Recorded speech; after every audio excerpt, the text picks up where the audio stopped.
ಪ್ರದೇಶದಲ್ಲಿ ಸ್ಟುವರ್ಟ್ಪುರಂ ಅನ್ನೋ ಒಂದು ಊರು ಬರುತ್ತೆ. ಆ ಊರಿನ ಸುತ್ತಮುತ್ತ ಅಲ್ಲಲ್ಲಿ ಚದುರದಂತೆ ಹರಡಿಕೊಂಡಿರೋರು ಯರ್ಕಲ ಜನಾಂಗದ ಮಂದಿ.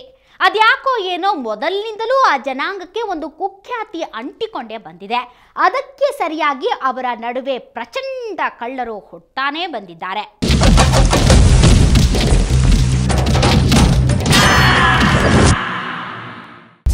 ಬ್ರಿಟಿಷರು 1871ರಲ್ಲಿ ಭಾರತದಲ್ಲಿ ಕೊಲೆ, ಸುಲಿಗೆ, ದರೋಡೆ, ಕಳ್ಳತನಗಳನ್ನೇ ವೃತ್ತಿಯನ್ನಾಗಿಸಿಕೊಂಡ ಕೆಲವು ಜನಾಂಗಗಳ ಲಿಸ್ಟ್ ಮಾಡಿ ಅವುಗಳನ್ನ ನಿಯಂತ್ರಣದಲ್ಲಿಡೋದಕ್ಕೆ ಒಂದು ಕಾನೂನು ಮಾಡಿದ್ರು.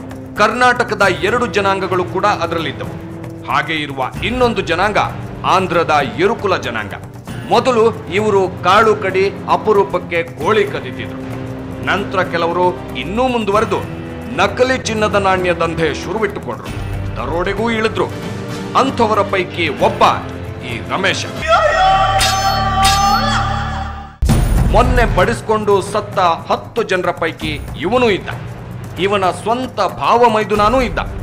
ಕುಲಕಸಬು ಅನ್ನೋ ಕಾರಣಕ್ಕೋ ಬೆವರು ಸುರಿಸದೆ ಒಳ್ಳೆ ಕಮಾಯಿ ಮಾಡಿಕೊಳ್ಳಬಹುದು ಅನ್ನೋ ಕಾರಣಕ್ಕೆ ಅವರಿಬ್ಬರು ಕಳ್ಳತನವನ್ನೇ ಮುಂದುವರಿಸಿಕೊಂಡು ಬಂದಿದ್ರು. ಕೆಲವು ಯರುಕುಲ ಹುಡುಗರು ಮತ್ತೆ ಕೆಲ ಬೇರೆ ಕೋಮಿನ ಹುಡುಗರನ್ನ ಸೇರಿಸಿಕೊಂಡು ಒಂದು ಗ್ಯಾಂಗ್ ಕಟ್ಟಿಕೊಂಡಿದ್ರು. ಕರ್ನಾಟಕದ, ಅದರಲ್ಲೂ ಆಂಧ್ರದ ಸೆರಗಿನಲ್ಲೇ ಇರೋ ಕೋಲಾರ, ಚಿಕ್ಕಬಳ್ಳಾಪುರ ಜಿಲ್ಲೆಯ ಪೊಲೀಸರು ಹೊತ್ತು ಮುಳುಗುವ ಮೊದಲೇ ಮನೆ ಸೇರಿಕೊಂಡು ಬಿಡ್ತಾರೆ. ಆಮೇಲೆ ಜಪ್ಪಯ್ಯ ಅಂದ್ರೂ ಹೊರಗೆ ಬರಲ್ಲ ಅನ್ನೋದು ಗೊತ್ತಾಗಿ ಇದೇ ಭಾಗದಲ್ಲಿ ಮೇಲಿಂದ ಮೇಲೆ ಜನರನ್ನ ದೊಚ್ಚಿದ್ರು. ಪಾಪ ಜನ ಈ ಪರಿ ಬೇಸತ್ತು ಹೋಗಿದ್ದಾರೆ ಅನ್ನೋ ಅಂದಾಜಿರ್ಲಿಲ್ಲ ಬಡಪಾಯಿಗಳಿಗೆ. ಬಡಿಸ್ಕೊಂಡು ಸತ್ತು ಹೋದ್ರು.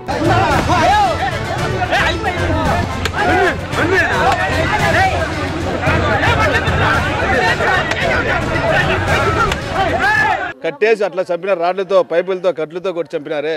ఎందుకు ఏం తప్పు చేసినారని సార్ వాళ్ళు కొట్టినారు? తప్పు చేసినారు. పోలీస్ స్టేషన్ లేవా? పోలీసులకు ఫోన్ చేసి పట్టించాల్సింటే. ఈ పోలీసులు పట్టుకోలేకుంటే ఎస్పీకి ఫోన్ చేసి పట్టించాల్సింటే. ఏం తప్పు చేసినారు కదా? తప్పు చేసింటే పోలీస్ స్టేషన్లు ఉన్నాయి, న్యాయస్థానం ఉన్నాయి, చంపామని చెప్పినారా సార్? ఎందుకన్నారు? అదే కదా సార్ మేము అడుగుతున్నది. దొంగలని ఎందుకు, ఎట్లా ఏం దొంగతనం చేసి ఈరోజు ఒక చూసి పట్టుకొని కొట్టినారా? అదే చెప్పండి. పట్టుకున్నారు కదా, పోలీస్ స్టేషన్కి అప్పగించండి. అప్పగిస్తారా లేదా? ఏం సార్ తీవ్రవాదం చంపుతున్నారా సార్? చూడండి సార్ మీరు ఒకసారి. ಪಾಪ ಸತ್ತೋರ ಪೈಕಿ ಒಬ್ಬನ ಸಂಬಂಧಿಕ. ನಮ್ಮೋನು ಕಳ್ಳ ಆದ್ರೆ ಹಿಡಿದು ಪೊಲೀಸರಿಗೆ ಕೊಡಬೇಕಿತ್ತು, ಹಿಂಗೆ ಹೊಡೆದು ಕೊಲ್ಲೋದು ಯಾವ ನ್ಯಾಯ ಅಂತ ತೆಲುಗಿನಲ್ಲಿ ಕೇಳುತ್ತಿದ್ದಾನೆ. ಹಿಂದೆ ಕೊಟ್ಟಿರೋ 11 ಕಂಪ್ಲೇಂಟುಗಳ ಲಿಸ್ಟು ಪೊಲೀಸರ ಮುಖಕ್ಕೆ ಹಿಡಿದು ಇದಕ್ಕೆಲ್ಲ ಏನು ಮಾಡಿದ್ರಿ ಅಂತ ಜನ ಕೇಳ್ತಿದ್ದಾರೆ. ಜನಗಳು ತಾಳ್ಮೆ ಕಳ್ಕೊಂಡಿದ್ದಾರೆ. ಇದಕ್ಕಿಂತ ಮುಂಚೆ 2-3 ತಿಂಗಳಿಂದ, 4 ತಿಂಗಳು ಅನ್ಕೊಳ್ಳಿ, ತುಂಬ ದಿನದಿಂದ ನಡೀತಾನೆ ಇದೆ. ಎಲ್ಲ ಕಡೆ ಭಯಭೀತರಾಗಿದ್ದಾರೆ. ಹೆಣ್ಮಕ್ಳು, ಗಂಡಸರು ಯಾರಾಗಲಿ ಈಚೆ ಬರ್ತಾ ಇಲ್ಲ. ಇವಾಗ ಒಂದು ಕೆಲಗಡೆ ಹಳ್ಳಿಗೆ ಹೋಗೋದ್ರೆ ಅವ್ರು ಒಡೆಗಳೆಲ್ಲ ಬಿಚ್ಚಿಬಿಟ್ಟಿದ್ದಾರೆ. ಒಡೆಗಳು ಬಿಚ್ಚಿಬಿಟ್ಟು ಹಂಗೆ ಓಡಾಡ್ತಾ ಇದ್ದಾರೆ. ಇವಾಗ ಹಳೆ ಕೆಲ್ಸಗಳಿಗೆ ಹೋದ್ರೆ ಗದ್ದೆ ಕೆಲಸ ಮಾಡಲಿ, ಏನೋ ಮಾಡಲಿ, ಅಲ್ಲೋಗಿ ಹಿಡಿಯೋದು. ದಿನಾಲು ಇನ್ಫಾರ್ಮೇಷನ್ ನಮಗೆ, ದಿನಾಲು ಫೋನ್ಗಳು ಬರೋದು, ಅಲ್ಲಿ ಹಿಡಿದಾರೆ ಇಲ್ಲಿ ಹಿಡಿದಾರೆ ಅಂತ. ಆ ಥರ ಮಾಡಿ ಜನಗಳಿಗೆ ಬೇಜಾರಾಗಿ ನನ್ನೇ ನಡೆದಿರೋ ಘಟನೆಗೆ ಏನೋ ಹುಡ್ಕಕ್ಕೆ ಬಂದಿದ್ದಾರೆ. ಯಾವುದೋ ಒಂದು ಸ್ಕ್ಯಾಚ್ ಆದಾಗ ಯಾರೋ ಫೋನ್ ಮಾಡಿದ್ದಾರೆ. ಅದಕ್ಕೋಸ್ಕರ ಜನಗಳು ಪೇಷಂಟ್ ಎಲ್ಲರಿಗೂ ಫೋನ್ ಮಾಡಿ ಈ ಥರ ಬಂದಿದ್ದಾರೆ, ದೊರಡೆಗಳು ಬಂದಿದ್ದಾರೆ, ಈ ಥರ ಹಿಡ್ಕೋಬೇಕು ಅಂತ ನೋಡಿದ್ದಾರೆ. ಆದರೆ ನಡೆದಿರೋ ಘಟನೆ ನೋಡಿದ್ರೆ ಅದು ತುಂಬ ಬೇಜಾರಾಗ್ತಾ ಇದೆ ನಮಗೂ. ಪೊಲೀಸರು ಬೇಜಾರಿರ್ತಾನೆ. ಇದು ಇಷ್ಟು ದಿನ ಕಂಪ್ಲೇಂಟ್ ಕೊಡ್ತಾರೆ, ಎಲ್ಲಿ ಚೆಕಿಂಗ್ ಮಾಡಿದ್ದಾರೆ, ಎಲ್ಲಿ ಹುಡುಕ್ತಾ ಇದ್ದಾರೆ? ಹುಡುಕ್ತಾ ಇಲ್ಲ ಅವ್ರು, ಇವಾಗ ಹುಡುಕ್ತಾ ಇಲ್ಲ ಅವರು. ಇವಾಗ ಹುಡ್ಕೋದೇನು ಬಂತು? ಪೋಸ್ಟ್ ಮಾರ್ಟಮ್ ಮಾಡಿಸಿ ಹೆಣ ಕೊಡೋದೊಂದೇ. ಈ ಘಟನೆ ಆದ ಮೇಲೆ ಕಳ್ಳರು ಚಿಕ್ಕಬಳ್ಳಾಪುರ ಜಿಲ್ಲೆ ಹೆಸರು ಕೇಳಿದ್ರೆ ಸಂತೋಷ್ ಹೆಗಡೆ ಹೆಸರು ಕೇಳಿದ ಯಡಿಯೂರಪ್ಪನವರಂತೆ ಬೆಚ್ಚಿ ಬೀಳುತ್ತಿದ್ದಾರಂತೆ. ಆಗಿದ್ದಾಗೋಯ್ತು. ಈಗಲಾದ್ರೂ ಪೊಲೀಸ್ ವೈಫಲ್ಯ ಒಪ್ಪಿಕೊಳ್ತಿರೋ ಇಲ್ವೋ ಅಂತ ಕೇಳಿದ್ರೆ SP ಸಾಹೇಬ್ರು ಏನನ್ಬೇಕು? ಯಾವ ಘಟನೆ ನಡೆದೇ ಇಲ್ಲ, ಪೊಲೀಸರದಲ್ಲಿ ಯಾವುದು ವೈಫಲ್ಯನೂ ಇಲ್ಲ, ಕೇವಲ ಮಾಹಿತಿ ವಿಳಂಬ ಬಂದಿದೆ. ಅದಕ್ಕೋಸ್ಕರ ಅವರು ಹೋಗೋದ್ರಲ್ಲಿ ಸ್ವಲ್ಪ ವಿಳಂಬ ಆಗಿದೆ ವಿನ ಅವರು ಅಂಥದ್ದೇನು ಕಾರ್ಯ ಲೋಪದೋಷನೇ ಎಸಗಿಲ್ಲ. ಆಯ್ತಲ್ಲ, ಇನ್ನೇನಿದೆ?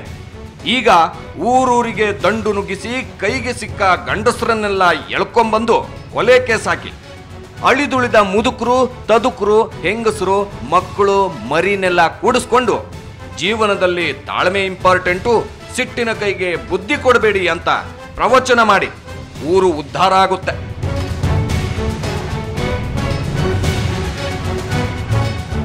ಆ 2 ಊರುಗಳಲ್ಲಿ ನಗರದಲ್ಲಿ ನಡೆದ ಮಾರಣ ಹೋಮ ಅಕ್ಷಮ್ಯ ಅನ್ನೋದ್ರಲ್ಲಿ ಎರಡು ಮಾತಿಲ್ಲ. ಆದರೆ ಅದರಲ್ಲಿದ್ದವರನ್ನ ಎಳ್ಕೊಂಡು ಬಂದು ಜೈಲಿಗೆ ಹಾಕುವಷ್ಟು ಹುರುಪು, ಕಳ್ಳರ ಸಮಸ್ಯೆ ಅಷ್ಟು ದೊಡ್ಡದಾಗೋದಕ್ಕೆ ಕಾರಣರಾದ ಪೊಲೀಸರ ವಿರುದ್ಧ ಕ್ರಮ ತಗೊಳ್ಳೋದ್ರಲ್ಲೂ ಇರಲಿ. ಅಂದರೆ ಮಾತ್ರ ಅದು ಸರಿಯಾದ ನ್ಯಾಯ ಸಿಗುತ್ತೆ ಅಂತ ಹೇಳ್ತಾ ಇವತ್ತಿನ ಕ್ರೈಮ್ ರಿಪೋರ್ಟರ್ನ ಮುಗಿಸ್ತಾ ಇದ್ದೀವಿ. Good bye.